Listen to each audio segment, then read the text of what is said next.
Yesu ashimwe cyane, ndakwakiriye kandi ndagusuje muri uyu mwanya wacu Youth Time Revival. Urubyiruko n'igihe cy'ububyutse, dukomeje kugenda urugendo rwo gutekereza ku bubyutse ndetse no kureba uburyo ki Imana iri kugenda itwigisha, idusobanurira mu ijambo ryayo, kumenya ndetse no kurushaho gukunda umwuka wera, no kuba inshuti n'umwuka wera, no kubana n'umwuka wera. Kuko izi ni ukwezi twahariye kumenya no kubana mu busabane n'umwuka wera hamwe n'ijambo ry'Imana. Rero dukomeje gutekereza ku mwuka wera ndetse no kumva byinshi Imana ikomeje kutubwira ku mwuka wera. Reka turebe ijambo ry'Imana iduhaye kugira ngo twumve icyo itubwira kandi uyu munsi nanone. Yohana igice cya 14 umurongo wa 16 hari amagambo meza avuze ngo, nanjye nzasaba Data, nawe azabaha undi mufasha wo kubana namwe ibihe byose, niwe mwuka w'ukuri. Ntibishoboka ko ab'isi bamuhabwa kuko batamurora kandi batamuzi, ariko mwebweho muramuzi kuko abana namwe kandi azaba muri mwe. Imana ishimwe cyane. Dushimiye Imana ikomeje kugenda ivugana natwe ku byinshi ku mwuka wera, ndetse dushimiye guhishurirwa gukomeye turi kugenda turushaho kugira ku mwuka wera. Uyu munsi tugiye kuganira ijambo rikomeye Imana ishyize mu mitima yacu kugira ngo twumve ikishaka kuvugana natwe. Rivuze ngo amaso areba umwuka wera. Haleluya. Amaso areba umwuka wera. Umwuka wera araboneka. Yesu ashimwe cyane. Byinshi twamubonyeho, byinshi twamuganiriyeho. Uyu munsi tugiye gufata agace gatoya kavuga ku maso areba umwuka wera. Mwene data, ndagira ngo ubwire ngo wagakwiriye kuba ufite amaso areba umwuka wera, kandi ni ngombwa. Imana irashaka ko umwuka wera tumubona. Imana irashaka umwuka wera tumwumva, tumukoraho, tuba inshuti nawe ariko afatika. Yesu ashimwe cyane.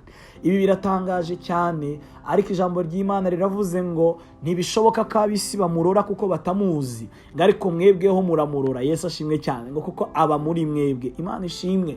Byaba bitangaje cyane kuba umukristo ariko utaragera ahantu amaso yawe areba umwuka wera, utaragera ahantu amaboko yawe afata umwuka wera. Reka nkubwire inshuti yanjye, mwene data, amaso arareba uyu mwuka wera, hagaraye amaso y'umubiri. Urabona Kristo twamaze guhishurirwa kumenya ko ari we shusho y'Imana itaboneka. Kristo niwe wagarutse kubana natwe kandi mu buryo bw'umwuka.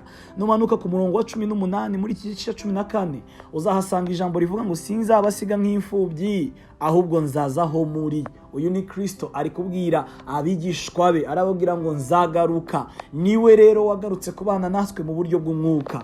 Kristo mu mubiri arafatika, Kristo mu mubiri aragaragara, muvoma ze ziragaragara, ariko atanze isezerano ngo nubwo nzagira igihe cyo gupfa ariko nzazuka kandi nzajya kwa Data, hanyuma ariko nzagaruka.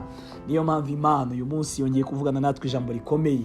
Abambasaderi b'ububyutse, Yesu ashimwe cyane, imitekerereze Imana ishaka ko bagira Youth Revival kugira ngo ihaguruke mo hagati muri twebwe, nuko tubasha kuba turi ku rwego rw'amaso areba umwuka wera. Kuko ububyutse n'umwuka wera twasanze ni ibintu bibiri bitajya bitandukana. Biravuga rero ngo kugira ngo tubashe kwinjira mu bubyutse Imana idutegurira, ni ngombwa ko twuzura n'umwuka wera ku rwego amaso y'umwuka. Yesu ashimwe cyane. Uriya muntu w'imbere ujya mu ijambo ry'Imana akaganirizwa n'Imana. Haleluya. Maze umutima ukizera, maze ukatura ibyo wizeye, niwe Imana ishaka ko abona. Haleluya. Amaso agafunguka akabona umwuka wera. Wahita wibaza, ese umwuka wera afite iyihe shusho? Ni ukuri ntabwo nanjye nyizi, ariko Imana irayizi. Yesu ashimwe cyane. Niyo mpamvu umwuka wera ikintu cya mbere adukorera ngo azadufasha. Umwuka wera aragufasha, kandi ikindi ngo azatwigisha. Ntago uyu mutica ari umutica nk'umutica uyu wigisha mu isi y'ibigaragara y'ibifatika. Oya, umwuka wera ni umwuka wera, mwene data. Umwuka wera ni Imana mu ishusho itari kugaragara, ariko Imana mu mutima wawe iraboneka. Kuko Imana yahereye igihe wari uri mu byaha iza kugushaka. Uri umugabo wo guhamya ko mwavuganye. Haleluya. Uri umugabo wo guhamya ko wumvishe ijwi ry'umuhamagaro riguhamagara rikagukura mu byaha. Burya ririya jwi rero Imana iri kutwinginga ngo amaso noneho yacu ahumuke, tubashe no kubona umwuka wera. Wakibaza ni gute nzabona umwuka wera rero?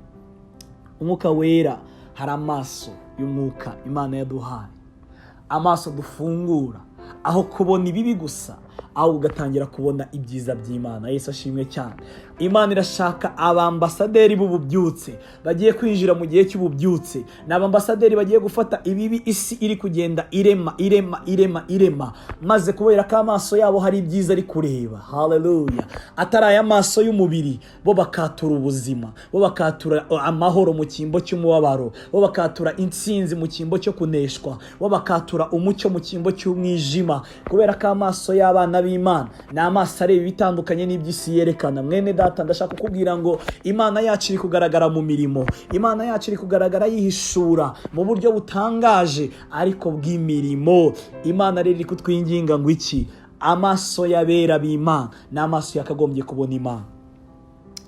Imana iri kukwinginga ngo amaso y'umwuka afunguke, amaso yawe nakabona ibiteye ubwoba, amaso yawe nakabona ibigukangisha gusa. Umuhungu umwe witwa Gihazi yari umuja w'umugaragu w'Imana, ngo maze ngo bagotwa n'ingabo, ariko ngabona ingabo zibagose, ariko ntiyabona ingabo z'Imana zamanutse kubarwanirira. Hanyuma umugaragu w'Imana amukoraho, aramubwira ngo humuka maze urebe ingabo z'Imana zamanutse rero kandi natwe kuba mu ruhande rwacu. Hanyuma ngahumutse abona ingabo z'Imana. Ndashaka kukubwira ngo hari amaso yandi atareba ibi byo hanze bigaragara. Abambasaderi turi kuganira ububyutse, turi kugenda urugendo rw'ububyutse. Ni ngombwa ko ibi bintu tubyumva, ni ngombwa ko ibi bintu tubigira kandi tukabitunga mu buzima, atari ukubivuga. Reka nkubwire, amaso yawe akeneye kubona Imana, kandi Imana iri kugaragarira mu mirimo yayo, Imana iri kugaragarira mu byo yakoze kandi n'ibyo ikomeje gukora.